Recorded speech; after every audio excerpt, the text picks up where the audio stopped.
In this tutorial, I'm going to show you fancy gems between two curves. Select the tool, pick the gemstone you want to use. Let's say it's an emerald cut.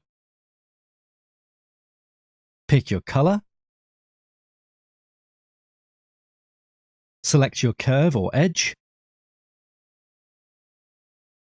your B-curve or edge.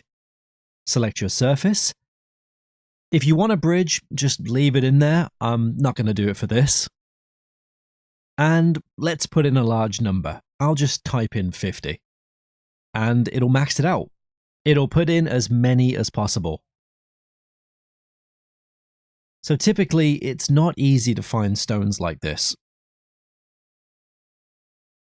So I would rotate this 90 degrees, and you've got something that you can find a little bit easier. So you have your rotation tool, and you can put a bridge in between if you like, and just play with the parameters to get what you want. I hope it's helpful.